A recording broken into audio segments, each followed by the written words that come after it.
Happy Friday, everybody. Today is Friday, March 28th, and we have some all-new free science fiction and fantasy bestsellers for you this weekend. Yes, every Friday, we here at MetaStellar read the first few chapters of each of the top 5 free fantasy and sci-fi books on Amazon, because Amazon has a bestseller list of free sci-fi and fantasy books. The link is in the description box below. Today we have sexy vampires, sexy shapeshifters, deal-making demons, space battles, and 3 USA Today best-selling authors. Before we get to that, hi everybody, welcome back to the MetaStellar YouTube channel. My name is Maria KOROLOV, I'm the editor here at MetaStellar, and today LUCIANA, ALIOTO, and Terrence Smith contributed to the reviews, and LUCIANA and Terrence are both here with us today. Hey guys, thanks for coming. Hi. Okay, don't forget to like and subscribe if you want to get these reviews in your inbox every Friday. We also have a newsletter so that you can get them in your email. Okay, let's skip over the rest of the administrative stuff because you've heard it before, and let's get straight into the books, starting with book number 5, and we're going to count down to book number 1, and let me make that cover a little bit bigger for you. Here you go. This is Moonlight and Storm by Nicole Taylor, the first of 4 books in the Australian supernatural high country paranormal romance series. The other books are $4 each, and they are not in Kindle Unlimited, and the author has been on our Free Friday list a lot, including with 2 related series. Kindle Unlimited is where you pay $12 a month, and you read all the books you want, as long as you don't mind being in the Amazon hegemony. So, as I mentioned, there's 2 other related series in this, but this is the one the author recommends starting with. But if you like this kind of writing, the first books of her other 2 series are also free today. So I am not normally a romance reader, so keep that in mind. The book opens with Henry. He's hiking in the Cascades, which is somewhere in Australia. And he's cooking dinner over a campfire when he sees 2 glowing eyes looking out at him from the darkness.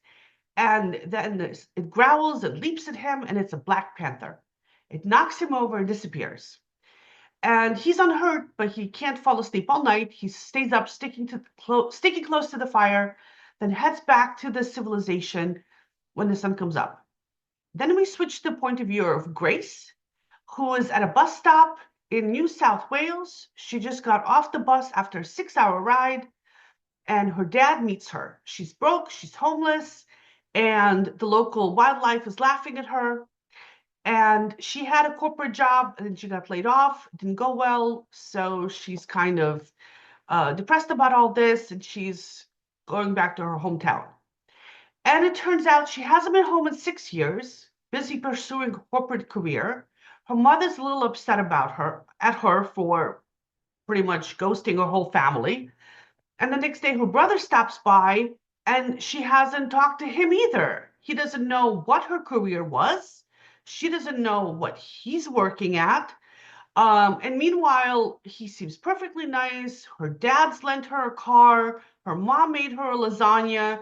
She's totally ungrateful for all of this. And her biggest complaint is that she has this cottage to herself instead of staying in a room at the main house.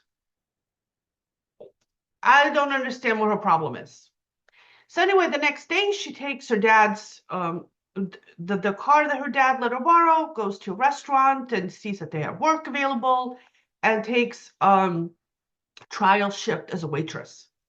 She doesn't complain, but she doesn't also have a particularly good attitude. And yeah, so she doesn't really strike me as a very nice person. Then in the next chapter, we switch to Lawson's point of view, and he's the guy who works at the restaurant, and Grace had thought she was cute, and he thinks that she's nice too. And then we also find out that he's a panther shifter, and he's trying to keep a low profile and be ready to pack up and leave at a moment's notice. So he's not in any kind of position to have a romance. And I guess that's going to be the main obstacle between them getting together. And that's where I'm going to stop reading. I don't like either of the main characters very much, and the book moves really, really slowly. And obviously these 2 main characters are going to get together, and that's probably going to be the main focus of the story. and I prefer books where the main focus of the story is more like murdery or something. But if you do like a slow burn romance, and from what I hear a lot of people do, then the book is very readable, and there are signs that Grace is kind of aware that maybe she wasn't on her best behavior and needs to change. So we might see some growth arc on her behalf. So if that's the kind of thing that you like, pick it up. And like I said, there's two other series set in the same universe. So if you like the setting and you like the characters, there's plenty of reading in it for you. All right, next we have Bewitched Shifter by Tamsin Lay. This is the third of 9 books in Alaska Alpha's paranormal romance series. The author is a USA Today bestselling author, and the books are standalone romances that can be read in any order. The other books are $3 to $5 each, and they're not in Kindle Unlimited. The author has been on our free Friday list before, and Luciana read this for us. Luciana, what did you think of this book? Yeah, so okay. I guess I'm gonna start my review with the premise that this is not my usual genre. I wouldn't necessarily pick it at a store. However, I was kind of happy that I volunteered to review the book because the writing style is actually very charming. It's obvious why the author is a best-selling author.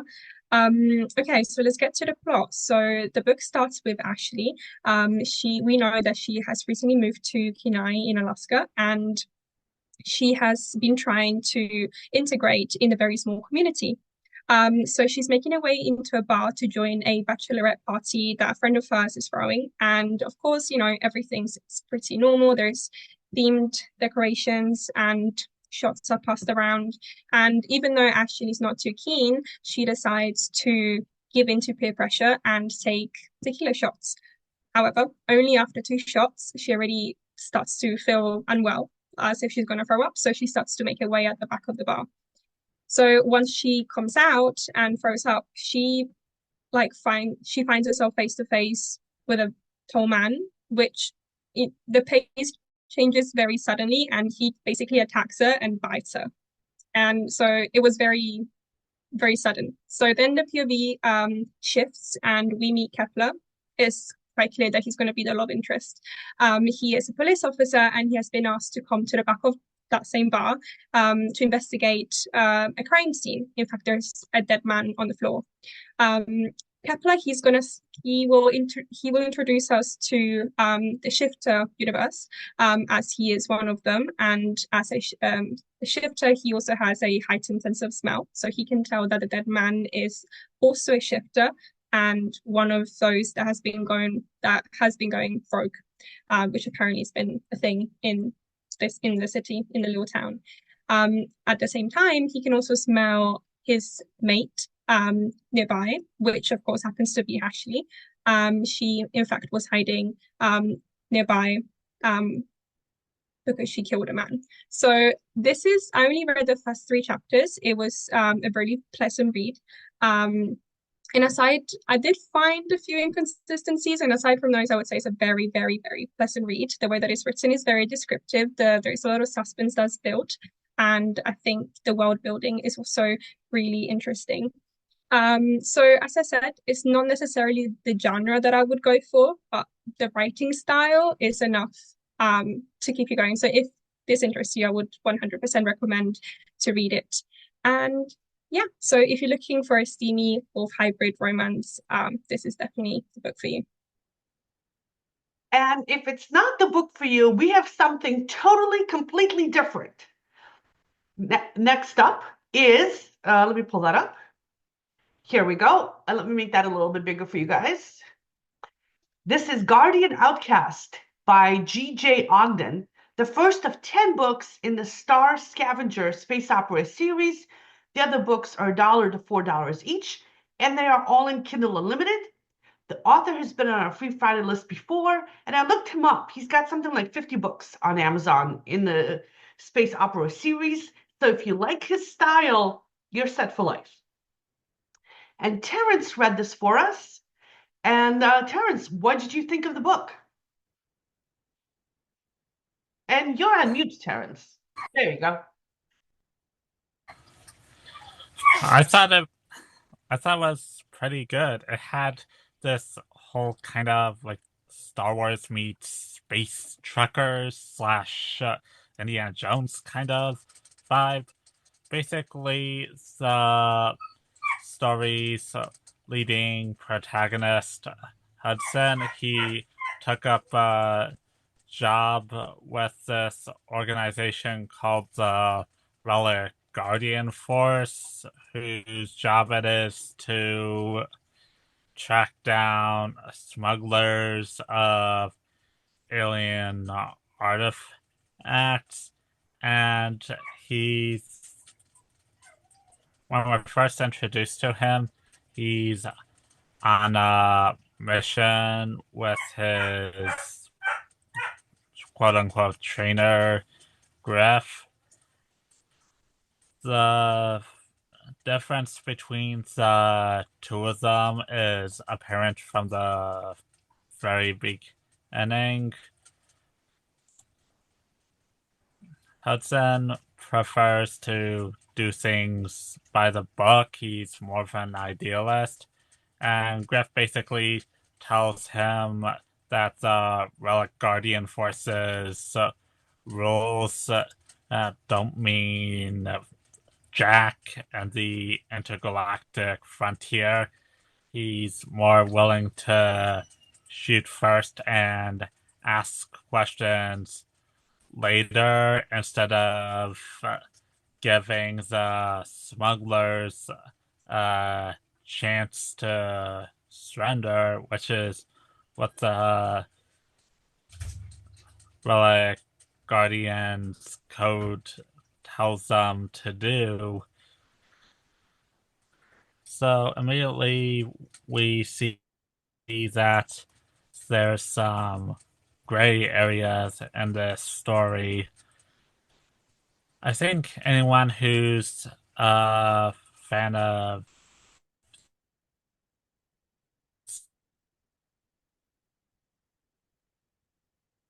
Star Wars particularly will get a kick out of this book. Also, the guy on the cover, he kind of looks a little bit like Dash Rendar from the Star Wars video game.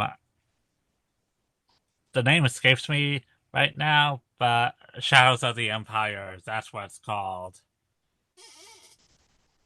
Yeah, for those who don't know, Terrence is a video game reviewer for Game Rant. And he also writes science fiction. We're serializing his novel at the end of this year, second half of this year. Yeah, I thought he looked like the Guardians from the Galaxy guy. Star-Lord? Yeah, that's the guy. Star-Lord. I read the first chapter of this book too because I love the cover. And I like space operas. And yeah, it reminds me a little bit of the movie Training Day, where the trainee is paired with a crooked cop. I did not actually see Training Day. I only heard about it, so I may have gotten that wrong. All right, so let's go on to the next book on the list, which is yet another paranormal romance, and it is Deal with the Demon by Meg Anne and Kayla Rain. Let me make that bigger for you guys. And so both of those authors are USA Today bestselling authors as well. And this is the first of 4 books in the Pestilence series. And the other books are $6 each, and they're all in Kindle Unlimited. And so I do like demons. I do like the fact that the authors are USA Today bestsellers, and that this book is over 1,000 positive reviews. But also the book has mate games and enemies to lovers and vampire romance in the subtitle. And so again, I know some people like this, but not so much me. So I opened the book, and right away there's an author's note warning me about mature and graphic content, dubious consent, degradation, impact and blood play, and bondage. And then the authors say that there's a more complete list of trigger warnings on their website. So of course I was curious. I clicked through, went to the website, and yeah, there's a very long list of trigger warnings up there. Apparently all kinds of kinky stuff happens in this series. So which is probably all you need to know to decide whether to read a book or not. No? You want to know more? Okay.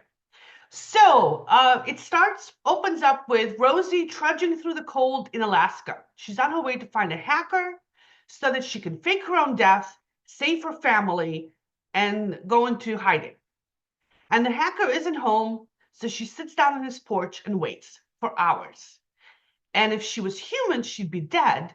But as it is, she loses feelings in her fingers by the time the hacker finally drives up. And so I'm curious. She's not human. Oh, what is she? And the hacker drives up, opens the door, points a gun at her. He wants her dead. And maybe she should have found a different hacker. And then we switch to the hacker's point of view. His name is Asher. And he's also on the run. He's hiding out in this cabin. And when he goes into town once a month to pick up supplies, he wears a fake beard so he can disguise his identity. And the cabin is hidden so well that nobody could ever find it.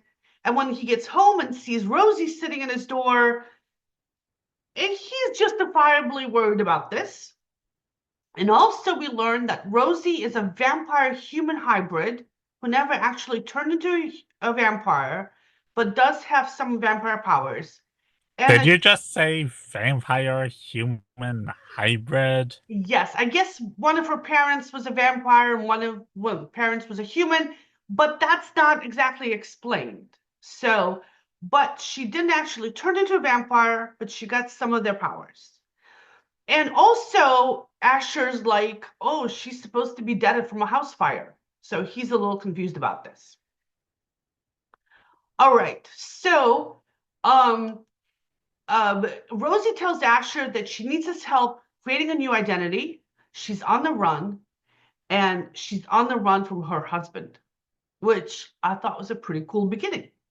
So I actually like both of those characters and the tension and danger there. And then we go back to Rosie's point of view, and Asher makes her show him her teeth to prove that they're not pointy. There's some angry, sexy banter between the two of them, and she thinks that he's really sexy, and there's some more banter, and eventually she convinces him to create a new identity for her in return for money, and in return for her telling him how she was able to find him. And we learn more about Rosie's family and backstory, and there's hints of privilege and vampire politics and danger, and I'm thinking, was there a prequel to the series? And so I went back to that website with all the trigger warnings to look it up. And yes, there was. There's a 5-book series called War. And the first book in that series is $2. And all the books are in Kindle Unlimited. And it has over 6,000 5-star reviews. So if you like this genre and you don't mind all those trigger warnings, you should probably start with that series first, especially if you have Kindle Unlimited. So am I going to keep reading? I am tempted. The book is very readable. I like the setting. I like the Alaskan kind of grim setting, the kind of weary, worn-torn characters. And and yes, the trigger warnings do make me a little bit curious. Let's just leave it at that and go on to our first book. But before we go to the book number 1 in today's bestseller list, I want to thank our Patreon supporters because we are all volunteers here at MetaStellar. We're currently up to something like 60 volunteers total. And we do a lot of stuff. We publish original short fiction that is paid for thanks to our Patreon supporters. We're able to pay 8 cents a word for short stories that are fantasy, horror, and science fiction. And our spring submission cycle is open right now and ends on March 31st. So you have a couple of days left to submit your short story. We do not accept AI generated stuff. So if you are a human author or you want to support human authors, please consider donating. It means a lot. And the best stories go into our anthologies. We are currently working on anthology number 4. 3 are already up and available on all major booksellers in print and electronic form. Links are in the description box below. We've also just finished serializing Gods and Monsters by E.E. King. And she's had rave reviews from people like Ray Bradbury and Harlan Ellison for her previous books, and she's won a bunch of awards. So we're pretty excited about this, and she's read the entire book out loud for our YouTube channel. And all those videos are up on this channel, and all the installments of the book are up on our website. If you want to read it for free, it's still available. We're currently serializing our second novel, RENNA'S Crossing by Geordie Morse. And I think there's 6 installments of that up now, both in print form on our website, and the author himself is also reading the installments for us on our YouTube channel. And again, this is all thanks to our Patreon supporters. You guys rock. You are awesome. If you want to join them, we would be super grateful. We love you. As a quick little promo, I have books up on Amazon as well, humorous science fiction, and they are on the humorous science fiction bestseller list. So thanks, guys, for your support. All right, let's go on to book number 1 on today's bestseller list, The Last Spark by Colton Lively.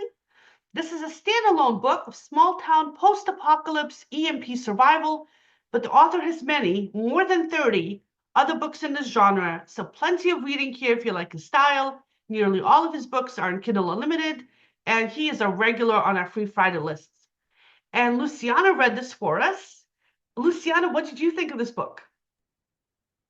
Okay, so unfortunately, this book didn't do much for me. I really wanted to like it because I generally like dystopian fiction, but this it didn't do much. So when I review books, I like not to spoil too much and just leave